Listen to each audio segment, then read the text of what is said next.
Okay, so I beat Elden Ring with almost no summons. You'll see why it was almost later. Uh, which it was still really good for me. I did beat most of the bosses in the game without a summon, which I usually use it for all of them except for uh, Margit, except for this fight. But I was using a pretty good thrusting sword, 3 status effect build, and I do have that build the previous video on my channel. This build is pretty good, but it is not that great against bosses who move around later, and that is the main reason why I was unable to do no summon, is because bosses that move around a lot are insanely hard to beat.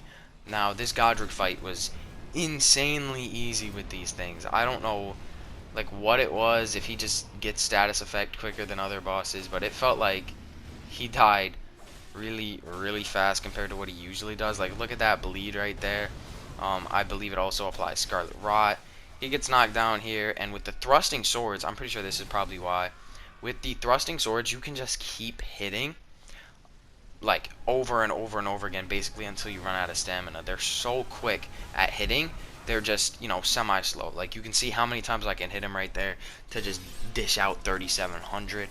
Now, Renala, still the easiest fight in the game. They really need to, like, change her first. I mean, the first stage is unique, but they also need, like, the second phase is not good because you can just run up on her like this. Her beam doesn't hit you. She's almost dead already because of my bleed effect. Like, they need the buffer. Like, a lot. A lot. They need the buffer. Need to change her opening move, because if you can just run up on her like that, it's basically useless. Morgott, he was hard at the start. Like, he was hitting me a lot, but once you start applying those status effects, look where his health is right here. Once I start applying these status effects, it just drains his health like an insane amount. That's what this build is really good for, is just stacking those effects. You get Scarlet Rot, you get Bleed, you get Freeze. So you are just absolutely destroying bosses if you are able to hit them over and over again in a short amount of time. As you can see, his health just absolutely melted within the past like 30 seconds. So it is a super good build. If you do want it, you can check my previous video on my channel. Like I said, the only thing it's not good at, the literal only thing it's not good at, is bosses that move around a lot. Fire Giant, again, this was my first try. All of these bosses were first try, by the way. I also didn't die until a certain point, which I will tell you later. I literally didn't die until like a later boss. Like, these were all first tries without summons. Now, I did play it safe on this second one, which is why I'm going to cut most of this fight out, because it's a really boring fight when you're playing it safe. Like, I literally, you can see right here, just this is one of the reasons it's slow. He'll roll away. I have to get on my horse to go all the way over to him. Just a super slow fight, especially when you know, these weapons are good at building up, but I don't believe he has that much build up on him. Like, I think he has resistance to build up, but nevertheless, it was my first attempt. I didn't die. No summons, which this was my first time ever beating Fire Giant on my first try as well. Godskin Duo. This one actually gave me a run for my money. This was also first try like the rest of them, which is why you'll see on a couple of these moves I'm a little rusty on dodging them, because of course I haven't fought the Godskin Duo in hours, obviously. More than hours, because I didn't play the game for like a week before this, around that. So, you know, of playtime it's been more than hours, but this build was still good at building up effects. As you can see here, after killing the first guy, I only had 3 healing things left. They were absolutely destroying me. By the time I killed one of them, I only had 3 left. I started with 12. Like, that's insane. But somehow, I was still able to pull it off. Killed the second guy very quickly after I killed the first guy. And then once it's like one-on-one, it's very easy to get that status effect build up, especially because it was the fat guy. It was a lot easier to get build up. Right here, I have no flasks. 0 flasks. My health is super low. And look at what happens. He gets stuck on the pillar. I had procced Scarlet Rot on him, and he dies from Scarlet Rot. Like, if he didn't die from Scarlet Rot, I probably wouldn't have won this, because I was basically one shot. Right here, I also got really nervous when he started to, like, wind up that attack. I thought he was attacking, and I just went for it, and I got lucky. Now, Malekith. This is where I was forced to use summons.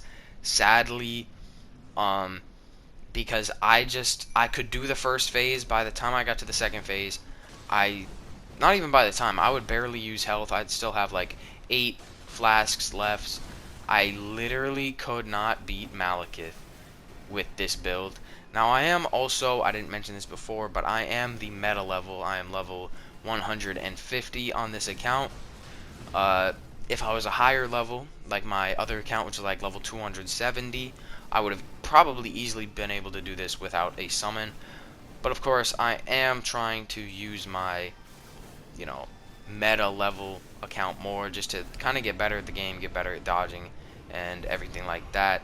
So I'm not just, 99 health and 99 whatever I'm trying to deal damage with like 50 endurance, It's a little stupid when you do it like that. Fun, it is a lot more fun. But this makes it more fair, and but I was forced to use a summon on Malekith because I've never been good at these last 3 fights.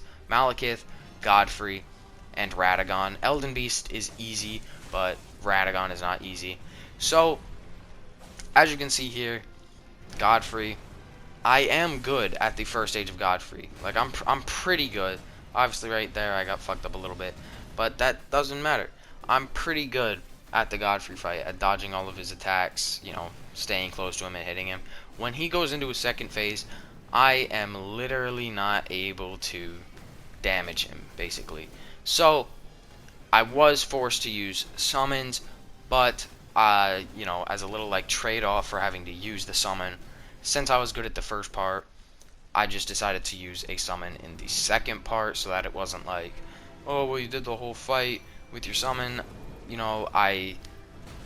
I'm only doing the second half of the fight because that's the half that I struggle with. And this fight also took me like 3 hours to do, or no, it was like 2. It was like 3 hours on the Malekith fight, because I didn't want to use my summon. I wanted to do a summon list, but after 3 hours I couldn't. This was like an hour and a half to 2 hours of just trying to beat him. I even slept on it and came back the next day. Just wasn't able to do it. So I just did the first half and then used summon. Now Radagon, look, okay, he does not build up a status effect. He will build up Scarlet Rot, but he will not build up Blood Loss or Freeze. So I couldn't even use that build because it did nothing to him. It only did the base physical damage, which was not very good. I had to switch to a separate build, which is a sneak peek to my next build, which is the Maria's Blade, which I still only have to beat Radagon with this build. I'm on it right now, so that video should be out in about 2 days. I'll beat this guy, and then I have to edit it and everything. But it's not bad when you do this. As a trade-off for having to use a summon as well, I decided to use a Mimic, because the Mimic is way worse than Black Knife Tiche, especially against Radagon. Black Knife Tiche is just overpowered. So, as a little trade-off for having to use a summon, I did also just use a slightly worse summon against it, and that's about that. The Elden Beast fight is very, very boring, so I do like cut most of this out. But overall, I got close. I'm happy with my summon. Obviously, if I went to my other account, which is like a level 270, like I said, I definitely would be able to do it without summons. My main problem with Malekith was that he moved around a lot. It's also the build. If I have a build that does a lot of base damage, it is obviously a lot better than a status effect build that is supposed to build up 3 different status effects at the same time. If I'm using a pure damage build, I will definitely be able to do this a lot easier, because Malekith is hard to build up a status effect on. So is the second stage of Godfrey, and Radagon doesn't get a status effect except for Scarlet Rot and Poison and stuff like that, which is obviously the lowest damaging thing. But that's it. Here's the little cutscene. I didn't do anything special because I messed it up earlier in the game. If you like videos like these, make sure to drop a like, subscribe, and turn on post notifications so you do not miss a video in the future. See ya. How a tarnished became Elden Lord. In our home, across the fog, the lands between.